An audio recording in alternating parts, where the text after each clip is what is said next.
Hey, how's it going, family? This is something I'm trying to do. It's just a daily thought.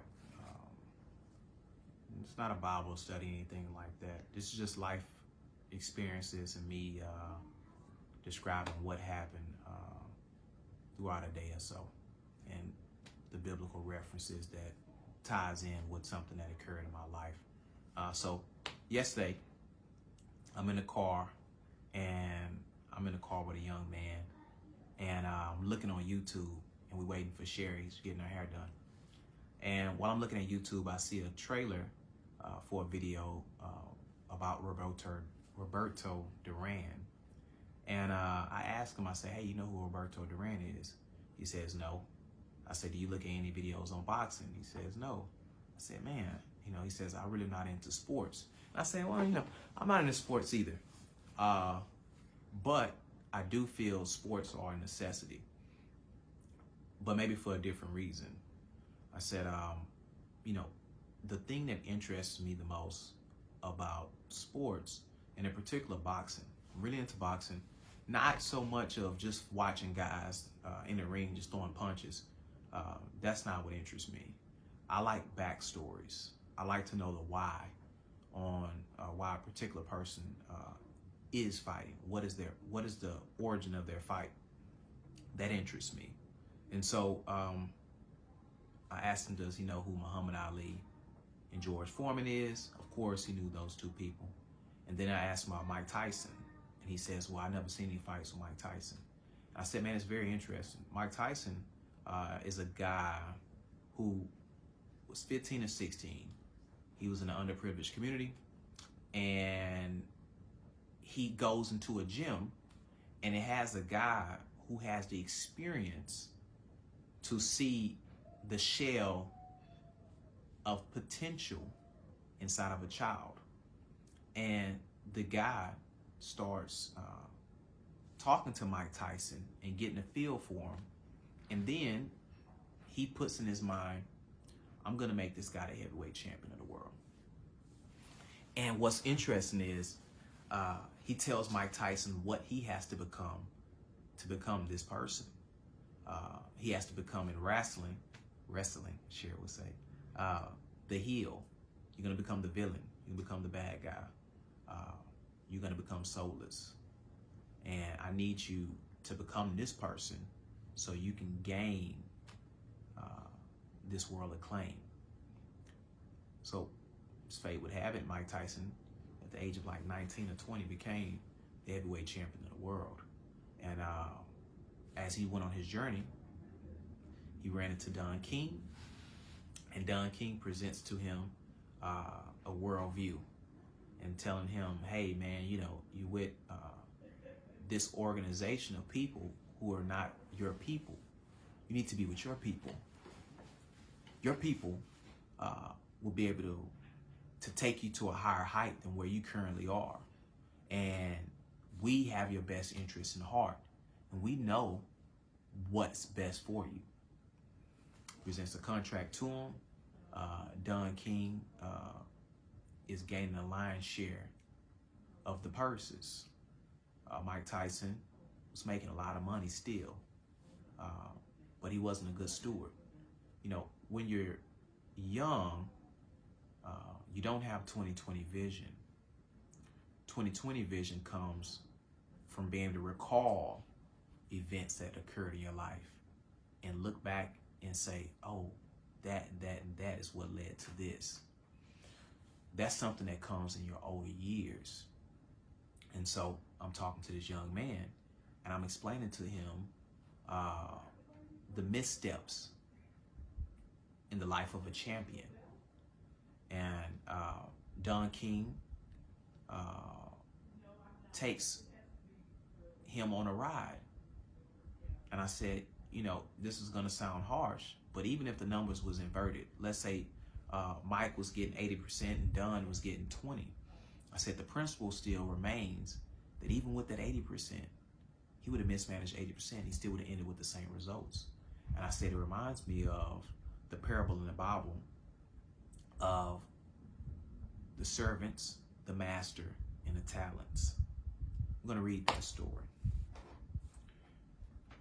For the kingdom of heaven is like a man traveling to a far country, who called his own servants and delivered his goods to them.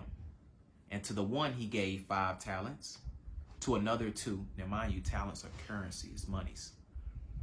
And to another 1, to each according to his own ability. And immediately he went on a journey. So I wanted him to understand something. There's this common ideal that's current right now that people push, that we're all created equal. We're all the same. We're not. We're not all created equal. Each person has a reason they were manufactured. They have a reason they were created.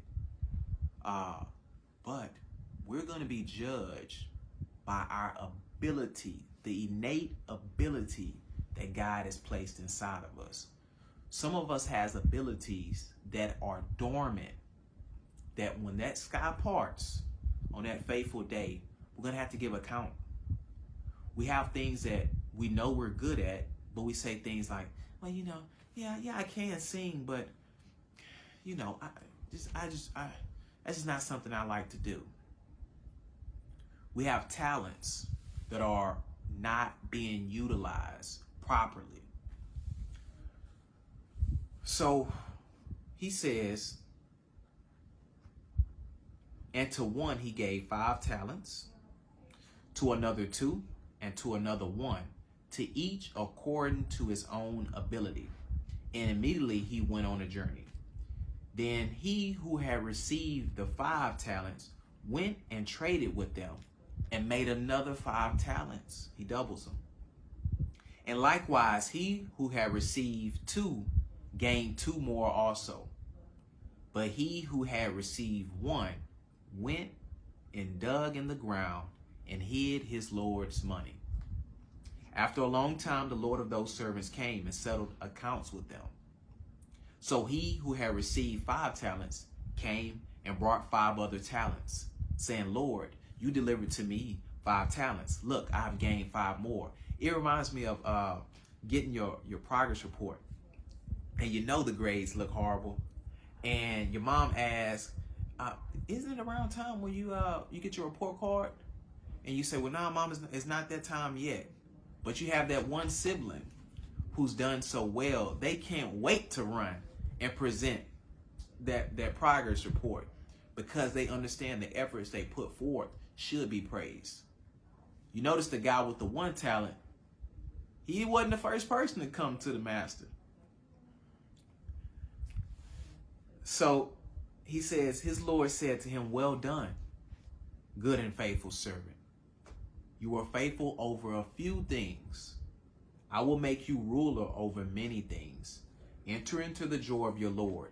He also who had received 2 talents came and said, Lord, you delivered to me 2 talents. Look, I have gained 2 more talents besides them. His Lord said to him, well done, good and faithful servant. You have been faithful over a few things. I will make you rule over many things. Both the guys got the same response, but they both had the same return. Then he who had received the 1 talent came and said, Lord, I knew you to be a hard man, reaping where you have not sown and gathering where you have not scattered seed. What does this look like? This looks like a person making investments.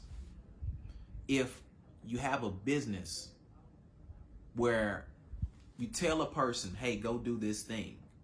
They go do the activity, and then they come back with the return. You don't have to do the activity because you already sent your word to do it. So yeah, it's possible to reap where you have not sown. You don't have to actually physically do the activity because you done already put the systems in place for you to reap.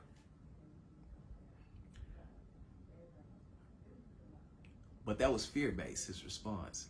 He says, and I was afraid and went and hid your talent in the ground. Look, there you have what is yours. But his Lord answered and said to him, you wicked and lazy servant. You knew that I reap where I have not sown, and gathered where I have not scattered seed. So you ought to have, just turn on light, love.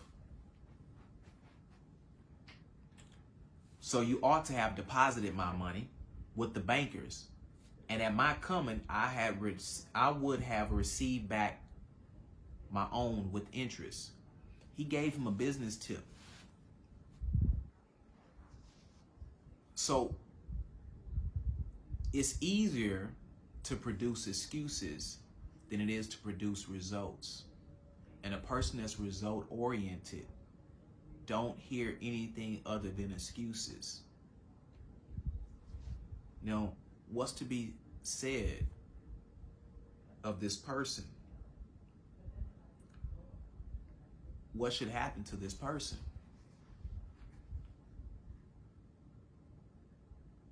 Therefore, take the talent from him and give it to him who has 10 talents.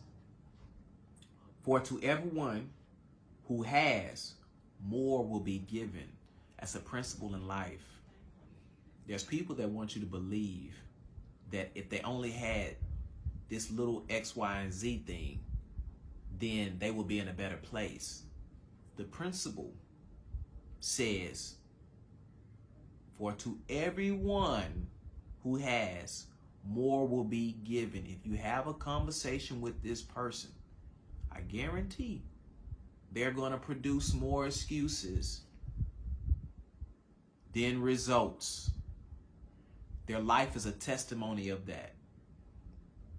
But from him who does not have, even what he has will be taken away. God didn't allow the fruits to be on the earth until he put the man there first to till the ground. When God allowed the miracle to happen through Jesus with the fish and the loaves, what did Jesus do after everybody got finished eating? He went and made everybody gather the crumbs. He's not wasteful.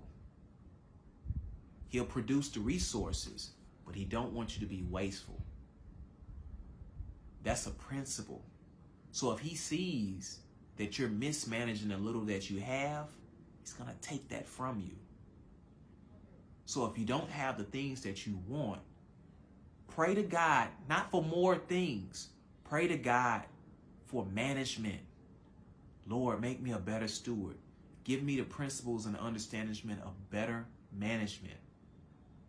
I told this young man, I said, it's going to come a time where you are going to be held accountable for the talents the Lord has put inside of you. When the sky cracks, what will you say on that day? I hope this message bless you.